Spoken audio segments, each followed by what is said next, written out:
What's up, nerds? Today we have Starlink. I just got this in the mail just a few minutes ago, and I picked it up for camping purposes. They've got a new RV plan which allows you to turn the service on and off. So we're going to see how it works, and this is the first I've opened it or even looked at it, so you're going to see how it works right along with me. Let's open it up and take a look. Okay, let's see what we have here.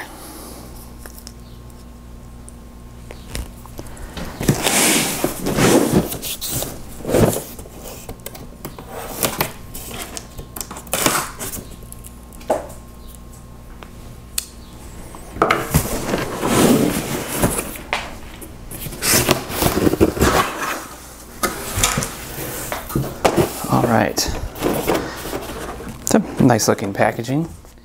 Got the SpaceX logo there. Let's see. Okay. Looks like a base. It's fairly heavy.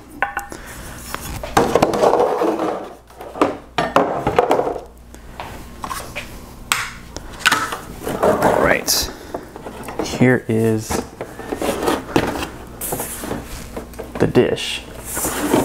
Mounting pole, cable, which looks like it's permanently attached. Some directions. And then I think this is their router piece.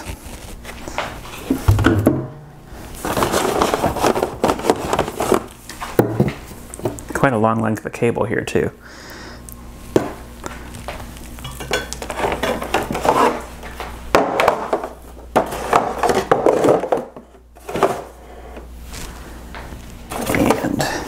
Power cable. That is all that's in here.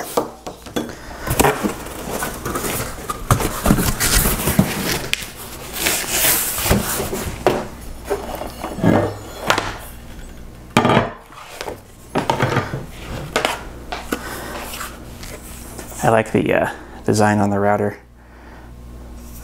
Some sort of orbital diagram there.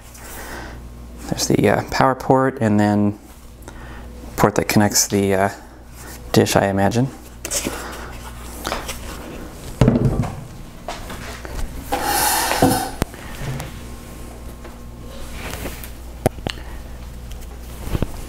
Well, next I will get it outside and set it up, and we'll see how it works. Okay, the dish is out there, and I connected, I'll put up a video from my phone here I'm recording.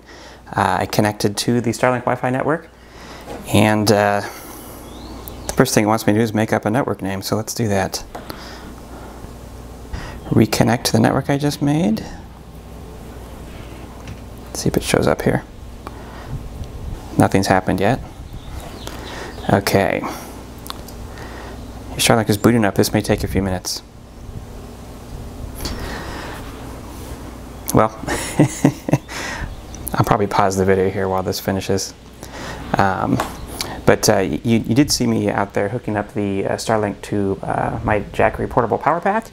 I took a little video there of how much power it was drawing, and I'll have to keep an eye on that and see what it really does once it's up and running, or if it spikes up and down depending on what it's doing. We'll see. But when I am out at some of my camping trips where there's no power, I'll use that. And I do have solar to charge it back up, so we'll see how that works in a future video. But one thing I wanted to mention a little bit, you know, a lot of my trips out in the middle of nowhere are for astronomy reasons, astrophotography, things like that. And Starlink, with the number of satellites they have, and some of them are kind of shiny, astronomers sometimes don't like it very much. One thing I'd say about that is for amateur astronomers, if you see somebody that has a picture with just tons of satellites in it, they did that on purpose. You just do a long exposure. It's not going to be the best photo, but you know, it can come out. But for actual, I'd say more serious astrophotography, you don't do that. You take tens, 20s, hundreds of individual photos, and you stack them up. And every time you stack it, anything that's not in, say, both pictures won't be in the final finished photo. I would say, you know, in my many years of doing astrophotography, I throw out, I don't know, probably 40% of my images because there's a satellite in them already. So this isn't a new problem. There's certainly more of them, and it'd be nice if they worked on a way to make them a little bit less bright, which I know they're doing. It's also more of a problem after a launch has just occurred and they're all kind of together, which maybe you've seen in the sky, long train of satellites. But for professional astronomers, there's potentially more issues, especially radio astronomers. So we'll see. It's kind of a compromise between, you know, great internet service that works anywhere, especially for places where there's no other option, versus science. So we'll see how that plays out. But I'm still connecting here, so I'm going to pause for now, and we'll regroup when it does something. Okay, it says setup complete now. It took probably 20 minutes, maybe? Let's take a look.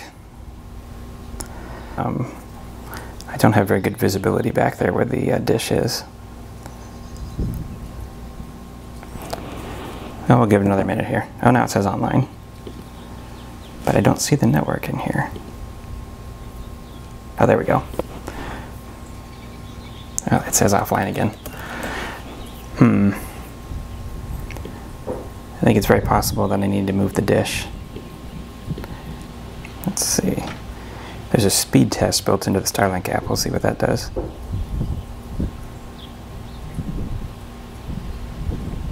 Oh. Seems to okay, there we go. Well, it says I've got 10, 15, 16, 22 megabit, 23 megabit. That's not bad.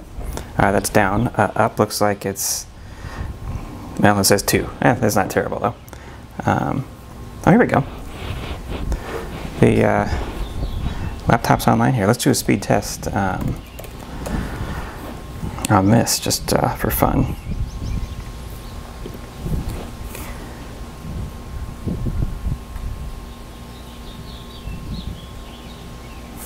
It says connecting.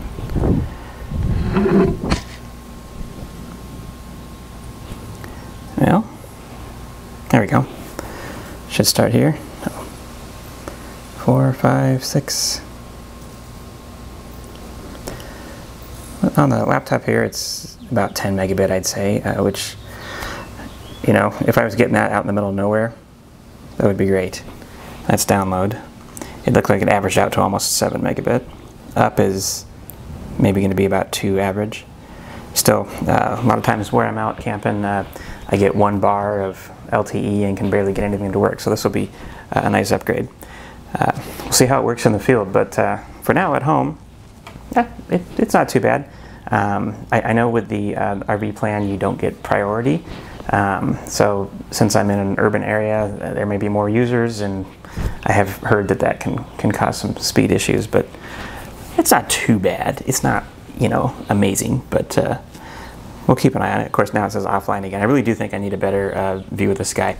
I'll update this video or put up a new video when we take it out camping maybe this weekend, and we'll see how it works. Thanks. Well, I stopped the video a little bit too soon. I just did another speed test here on the laptop, and I got 87 megabit down, which is quite a bit better than what I got just a second ago.